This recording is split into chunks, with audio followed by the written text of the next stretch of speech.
Hello everyone, welcome to my channel.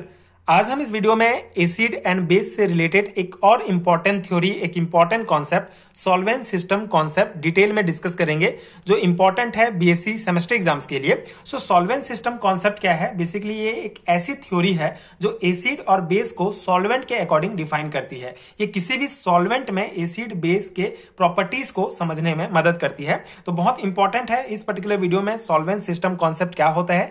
Examples के द्वारा basic concept समझेंगे, एसिड एंड बेस को डिफाइन करेंगे कि किस प्रकार से एसिड एंड बेस का जो प्रॉपर डेफिनेशन है इस थ्योरी के द्वारा प्रोवाइड किया गया है उसको देखेंगे। इसके अलावा इसके एडवांटेज एंड लिमिटेशंस को भी डिस्कस करेंगे। ये प्रॉपर नोट्स आपको प्रोवाइड करूंगा जिसको आप डायरेक्टली अपने बीएससी सेमेस्टर एग्जाम्स में लिख सकते हैं। सो स्टार्ट करते हैं इसके बेसिक इंट्रोडक्शन से। सो सॉल्वेंट सिस्टम कॉन्सेप्ट क्या है? The concept was introduced by Franklin in 1905 and was further developed by Cady एस्ली in 1928। The definition of acids and bases provided by this concept can be applied for protonic and also for non protonic solvent. ठीक है, तो ये इसका basic introduction है। Basically ये जो concept है सॉल्वेंट सिस्टम कॉन्सेप्ट के द्वारा जो एसिड एंड बेस का डेफिनेशन प्रोवाइड किया गया है, ये concept protonic and non protonic दोनों सॉल्वेंट में जो है अप्लाई होता है।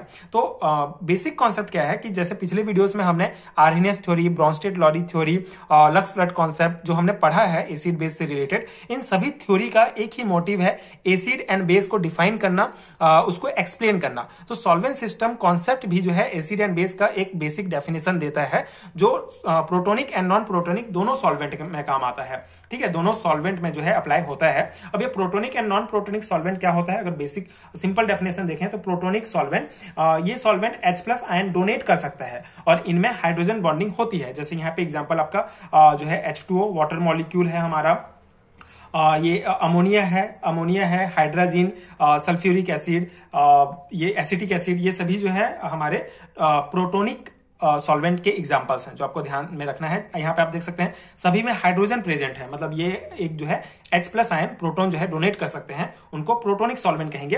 एंड नॉन प्रोटोनिक सॉल्वेंट इसका अपोजिट है, ये H+ आयन जो प्रोटोन है वो डोनेट नहीं कर सकते हैं, इनमें हाइड्रोजन बॉन्डिंग नहीं होता है। जैसे इसके एग्जाम्पल में अगर आप देखेंगे तो ये हमारा sulphur dioxide, bromine difluoride, trifluoride and हमारा डाइनाइट्रोजन टेट्राऑक्साइड। ठीक है, तो ये जो एग्जांपल्स हैं ये नॉन प्रोटोनिक सॉल्वेंट के एग्जांपल हैं क्योंकि इसमें हाइड्रोजन प्रेजेंट नहीं है, आप देख सकते हैं। तो ये प्रोटोन जो है नहीं दे सकता है, डोनेट नहीं कर सकता है। H+ जो प्रोटोन है वो डोनेट नहीं कर सकता है, इसलिए नॉन प्रोटोनिक सॉल्वेंट है। तो दोनों सॉल्वेंट के लिए जो है ये एसिड एंड बेस की डेफिनेशन ये कॉन्सेप्ट देता है। On the basis of this concept solvent undergo self ionization, auto ionization and give cation and anion which are termed solvent cation and solvent anion respectively। ठीक है, अब इस concept के आधार पर कोई भी सॉल्वेंट होता है वो सबसे पहले self ionization, auto ionization process उसमें होता है, उसके बाद वो एनायन और कैटायन में चेंज हो जाता है। ठीक है, टूट जाता है एनायन एंड कैटायन में कोई भी सॉल्वेंट। तो ये जो एनायन और कैटायन होते हैं इनको सॉल्वेंट कैटायन और सॉल्वेंट एनायन कहा जाता है। ठीक है, ये कॉन्सेप्ट है। अब ये हमारा सेल्फ आयनाइजेशन क्या होता है, एक नया टर्म है। तो इसका कॉन्सेप्ट ये है कि एक ऐसा प्रोसेस है जिसमें एक सॉल्वेंट अपने ही मॉलिक्यूल के बीच आयन फॉर्मेशन करता है बिना किसी एक्सटर्नल एसिड या बेस के। ठीक है, सेल्फ आयनाइजेशन मतलब कोई भी सॉल्वेंट अपने ही जो मॉलिक्यूल्स हैं, ठीक है, उनके बीच में ही ये जो है आयन का फॉर्मेशन होता है। जैसे आगे एग्जांपल्स में हम समझेंगे। तो कोई भी सॉल्वेंट सेल्फ आयनाइजेशन पहले करता है, उसके बाद वो कैटायन एनायन में चेंज हो जाता है और उसको ही सॉल्वेंट कैटायन और सॉल्वेंट एनायन कहा जाता है। तो इस कॉन्सेप्ट के आधार पर डेफिनेशन, हम बेसिक डेफिनेशन पहले देख लेते हैं। एसिड क्या होता है? A substance that increase the concentration of the characteristic cation of the solvent. ठीक है, तो एसिड का ये डेफिनेशन है एक ऐसा सब्सटेंस जो सॉल्वेंट के कैटायन कैरेक्टरिस्टिक के कंसंट्रेशन को इंक्रीज कर देता है, वो एसिड कहलाता है। एंड बेस क्या होता है? A substance that increase the concentration of the characteristic anion of the solvent. किसी सॉल्वेंट के एनायन कैरेक्टरिस्टिक के कंसंट्रेशन को जो इंक्रीज करता है वो बेस कहलाता है। तो ये तो इसका स्टैंडर्ड डेफिनेशन है, ये आपको याद करना है। अगर आप सिंपल शब्दों में समझें तो एसिड क्या है? एसिड एक ऐसा सब्सटेंस है जो सॉल्वेंट का कैटायन देता है। ठीक है, जो सॉल्वेंट का क्या देता है? कैटायन देता है। एंड बेस एक ऐसा सब्सटेंस है जो जो सॉल्वेंट का एनायन देता है। ठीक है, अब ये तो आप थोड़ा सा कंफ्यूजन आपको हो सकता है। अब एग्जांपल्स के द्वारा हम देखते हैं, आपको बहुत अच्छे से क्लियर हो जाएगा। ठीक है, यहाँ आपको तो इसका एसिड एंड बेस का जो परिभाषा है, जो डेफिनेशन है, वो आपको याद करना है। अब इसका कॉन्सेप्ट क्या है, यहाँ समझाने का क्या प्रयास किया गया है कि जैसे अगर हम वाटर मॉलिक्यूल लेते हैं, ठीक है, auto ionization of water for instance is represented as. ठीक है, तो जैसे ये हमारा 2H2O है, एक वाटर है। अब सबसे पहले ये हमारे कोई भी सॉल्वेंट है, ठीक है, H2O एक सॉल्वेंट है, तो ये क्या करेगा, सबसे पहला प्रोसेस होता है सेल्फ आयनाइजेशन। ठीक है, ऑटो आयनाइजेशन प्रोसेस होगा। ऑटो आयनाइजेशन प्रोसेस में क्या होगा, ये H3O प्लस हाइड्रोनियम आयन और OH माइनस हाइड्रोक्साइल आयन, ठीक है, कैटायन और एनायन में जो है ये टूट जाएगा। ठीक है, सबसे पहले कोई भी सॉल्वेंट क्या करेगा, H2O में सेल्फ आयनाइजेशन होगा, जिससे ये H3O प्लस मतलब ये क्या है, हाइड्रोनियम आयन और हाइड्रोक्साइल आयन OH माइनस में ये टूट जाएगा। अब यहाँ पे कॉन्सेप्ट हमारा, अब हम ये तो पहला हो गया, पहला प्रोसेस ऑटो आयनाइजेशन। अब एसिड एंड बेस का इससे क्या लेना देना है, देखिए अब हमको ये H2O पता चल गया। अब जैसे हमको कोई भी सब्सटेंस दिया जाएगा, ठीक है, कोई भी सब्सटेंस दिया जाएगा, जैसे मान लो HCl दे दिया गया। अब यहाँ पे पूछा जाएगा कि HCl जो है सॉल्वेंट सिस्टम कॉन्सेप्ट के आधार पर एसिड है या बेस है, पता करो। तो कैसे पता करेंगे, बहुत सिंपल सा कॉन्सेप्ट है। HCl को जो है हम वाटर के साथ जो है रिएक्ट करेंगे, HCl को वाटर के साथ रिएक्ट करेंगे, क्योंकि यहाँ पे हमारा सॉल्वेंट जो है क्या है, वाटर है। तो वाटर के साथ रिएक्ट कराएंगे तो हमको क्या प्राप्त होगा, H3O प्लस। ठीक है, पहला क्या प्राप्त होगा, H3O plus plus Cl minus. ठीक है, ये प्राप्त होगा, है ना, इसका ये रिएक्शन होगा। अब यहां पे हम देखेंगे कि HCl को जब वाटर के साथ रिएक्ट कराया तो हमको H3O प्लस आयन प्राप्त हुआ, जो क्या है, कैटायन है। ठीक है, तो कैटायन है मतलब ये क्या है, एसिड आयन है। यहाँ पे कॉन्सेप्ट ये ध्यान रखना है कि सॉल्वेंट सिस्टम कॉन्सेप्ट में जो कैटायन होते हैं वो एसिड आयन होते हैं और जो एनायन होते हैं वो बेस आयन होते हैं। तो जब HCl को वाटर के साथ घोले तो हमको क्या प्राप्त हुआ, H3O प्लस प्राप्त हुआ, मतलब कि ये क्या है, हमारा एसिड है। इससे ही प्रूफ होता है कि HCl क्या है, एसिड है। इसी प्रकार जैसे अगर हम NaOH जो है इसको लेते हैं तो इसको जब हम कराते हैं तो Na प्लस और OH माइनस में चेंज हो जाएगा। अब यहाँ पे हमको क्या प्राप्त हो रहा है, OH माइनस यहाँ पे दिख रहा है, तो OH माइनस से हमको ये अंदाजा लगाना है, ये पता चल जाएगा कि OH माइनस इसमें आ रहा है। तो OH माइनस क्या शो कर रहा है इसमें, ये शो कर रहा है हमारा बेस आयन को शो कर रहा है, मतलब कि ये क्या है, बेस है। ठीक है, तो इसी प्रकार ही आपको पहचानना है सॉल्वेंट सिस्टम कॉन्सेप्ट में कोई भी सब्सटेंस लेना है। ठीक है, पहले तो जो सॉल्वेंट होगा हमारा वो क्या होगा, उसमें सेल्फ आयनाइजेशन होगा, फिर हमको जो है कैटायन और एनायन प्राप्त होंगे। फिर उसी में जैसे H2O में HCl को घोलेंगे तो हमको जो प्राप्त होगा, जो आयन, जैसे मान लो यहाँ पे अगर हमको OH आयन प्राप्त होता तो हमको ये पता चलता कि ये जो है क्या है, बेस है। ठीक है, ये आपको ध्यान रखना है प्लस और माइनस आयन से। आई होप आपको क्लियर हो गया होगा।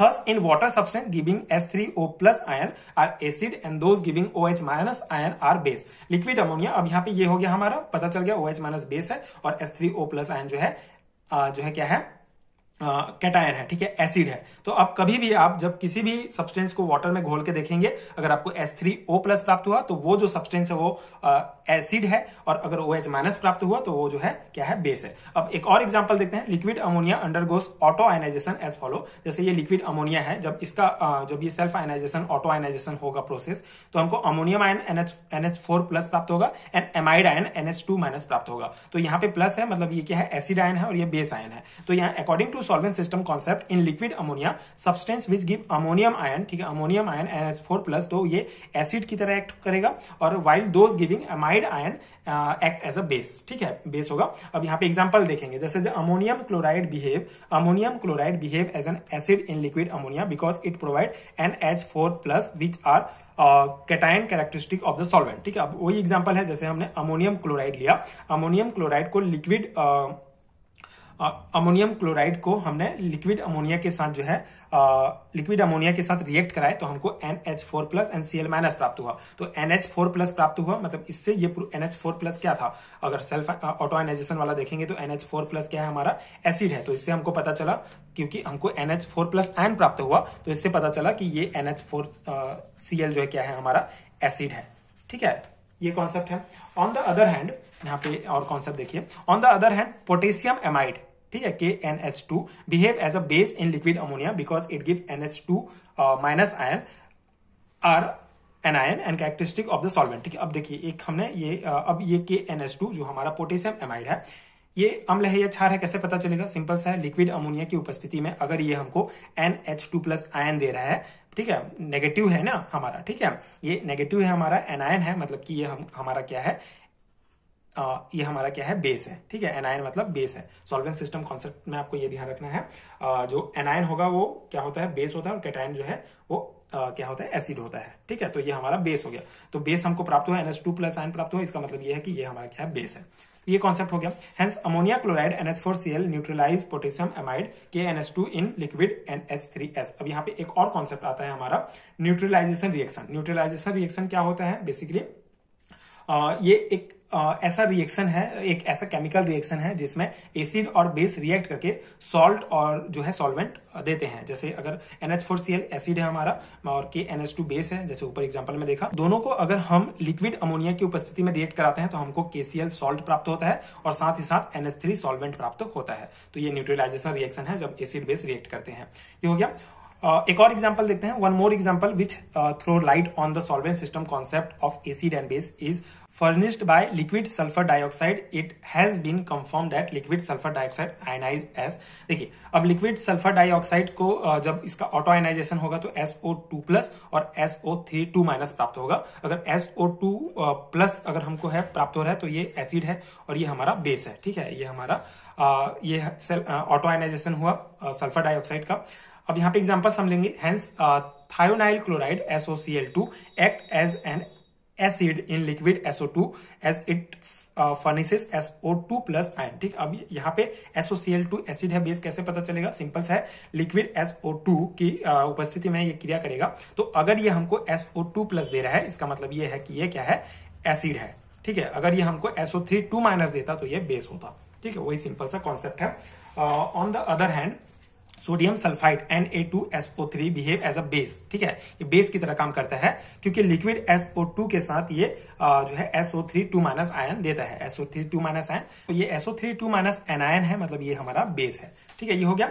Hence acid base neutralization reaction take place between thionyl chloride SOCl2 and sodium sulphate Na2SO3 in liquid SO2S। अब यहाँ पे न्यूट्रलाइजेशन रिएक्शन होगा, एसिड बेस रिएक्ट करके सॉल्ट और सॉल्वेंट देंगे, ठीक है, ये आप ध्यान रखेंगे, ठीक है। जो ऊपर हमने एग्जांपल लिया एसिड और बेस का, उन दोनों के बीच न्यूट्रलाइजेशन रिएक्शन होगा जिससे सॉल्ट और सॉल्वेंट हमको प्राप्त होता है। तो ये पूरा कॉन्सेप्ट है, आई होप आपको समझ में आ गया होगा। अब इसके एडवांटेज हम देख लेते हैं, ठीक है, solvent system concept का। So the definition of acid and base given by solvent concept can be used for protonic, ठीक है, protonic and non protonic solvent. Protonic and non protonic solvent दोनों के लिए यूज किया जाता है, ये तो हमने स्टार्टिंग में भी देखा था, ठीक है। तो ये इसका एक एडवांटेज है, एक एप्लीकेशन है।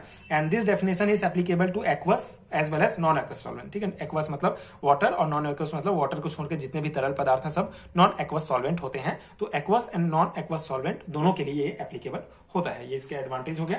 अगर हम इसका लिमिटेशंस देखें तो पहला है, according to this concept the definition of acid and base is based on the nature of the solvent cation and solvent anion obtain by the auto ionization of the solvent, ठीक है। तो ये basically ये जो concept है, इससे acid base का जो हमको डेफिनेशन प्राप्त होता है वो basically solvent cation and solvent anion के नेचर पर बेस्ड होता है, ठीक है, जो हमको ऑटो आयनाइजेशन से प्राप्त होता है। किसी सॉल्वेंट के ऑटो आयनाइजेशन से जो हमको solvent anion and solvent cation प्राप्त होते हैं उसके नेचर पर ही बेस होता है एसिड एंड बेस का डेफिनेशन, इस कॉन्सेप्ट के हिसाब से, ठीक है। तो ये इसका एक लिमिटेशंस हो जाएगा, ठीक है, ये लिमिटेशंस नाम इसको लिखेंगे। And according to this concept acid base reaction taking place in the absence of a solvent can not be explain.